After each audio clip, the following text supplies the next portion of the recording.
All right, you guys, welcome back. I am back out in the woods again for a second day here. This time a little bit closer to home, a lot higher deer numbers where I'm at here on some private land that we hunt. And I thought I should share with you guys some pretty cool footage that I got this past winter out at this place. And it was a good refresher for me. I needed to see this because, we always talk about getting out here, getting your stand work done ahead of time, and then getting out of there and letting things settle down. But with the footage that I'm showing you guys over the screen right now, you can see that these a couple really good bucks were interacting with one of my mock scrapes, and it was in the middle of winter.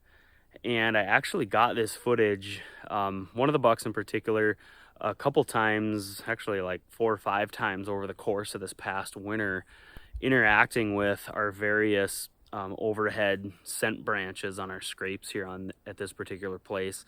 And it was just such a good reminder. I needed this reminder for myself and thought I should share this with you guys. But it really just goes to show how kind of delicate these woods are in a way. They are, but they aren't. What do I mean by that?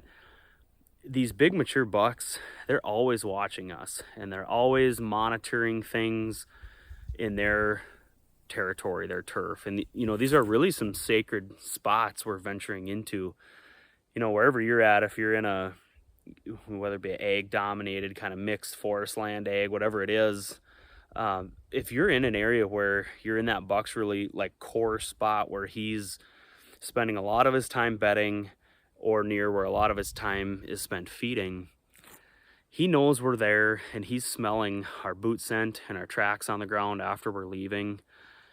They say that whitetails have just, well, we all know, incredible sense of smell, right? They say they have more olfactory receptors than a lot of dogs do, and that they can smell comparable to like what a drug dog could do looking for drugs in a gangbanger's car or something like that. So we all know that they have an unbelievable sense of smell. So it's the middle of January when this buck is interacting with this branch, leaving his scent on it, and then another buck comes.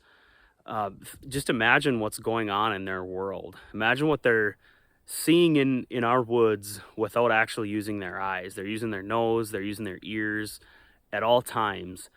And it's really given me a renewed sense of resolve or just conviction to get all my stand work done now in the spring.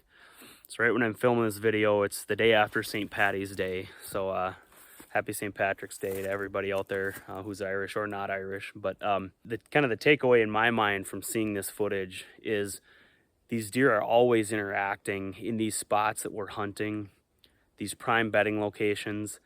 And so I've made it my goal this year to get all of my stand work done. That's what I'm doing today. I'm heading up kind of to where this swamp comes up out of the ridge. Sorry for the brief interruption. We'll jump right back to the video, but I just wanted to show you guys real quick how we're protecting our young pine trees here. So if you've had an issue with deer browse and you're trying to protect your trees, you should check these out. They're called browse blockers. They're a really effective and low-cost way that you can protect a whole bunch of your young trees this time of year. During the winter when they're browsing on these things, you take them off in the spring and let your tree grow all summer, and you can reuse these nets. So if it's something that you think might help you out, you can check them out at browseblocker.com. I'll put the website on the screen here. And when you go to checkout, if you say that you saw this ad on YouTube, we'll throw in 10 free nets and clips on top of whatever you guys order. But I'm gonna get all my stand prep done in the month of March right now. Because a lot of times what I've done in years past is, I would do a lot of my scouting and looking for old sign from last fall. Kind of now in March and April, I'd be covering a lot of miles, which I'm still gonna be doing that. But then I would kind of leave myself the whole summer to get my stand work done, whether that be on private land that we hunt or some of these public areas. And I'm really kind of changing my mind on that. I've also gotten nice bucks interacting with that overhanging scent branch in the summertime too. So, if you just think about it, kind of getting back to the sense of smell side of this, we really can't be in these areas busting around, hanging stands, trimming shooting lanes, leaving scent everywhere, cutting walking trails, whatever it is that you do we really can't be doing that in the month of August, and certainly not during the season and in the fall. Um, or if you are doing that, it's just, it's just adding risk and scent to your whole hunting setup. But so this year, my goal is to get all this work done now in March, get in, get out, let things really settle down throughout the whole summer. I'll probably do one last kind of speed round through all my stands in late summer when I go set out cameras. And I might even get my cameras out in July this year, get them back out in the woods. I'm going to be trying to really minimize all my scent for a couple few months leading up to the hunting season.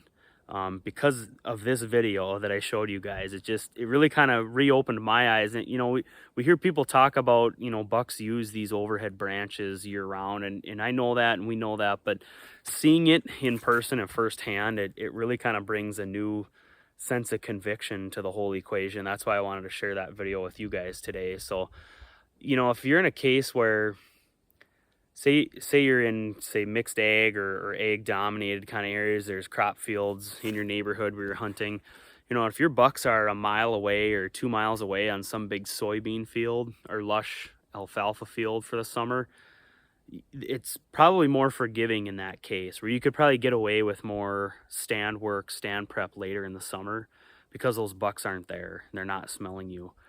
So I'm trying to think of where, different scenarios this might not always apply, but in a case like this, if a buck is spending most of his life in a certain area or on one property, this is probably more important for private land hunting, honestly, because you have less room for error on private land if you have 80 acres or something, because you just don't have that much room to work with in the first place. So if you mess something up, you're kind of screwed if that deer leaves.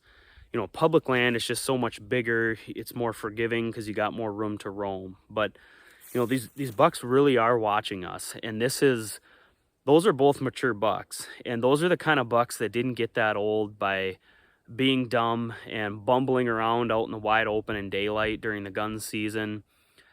Those are bucks that have made very strategic and calculated decisions throughout their life, and especially now at their age they're at now, to not get shot by hunters.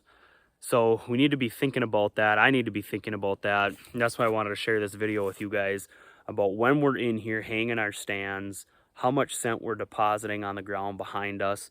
And I know I'm going to be getting this all taken care of now in March, all of the kind of the dirty work, let's call it.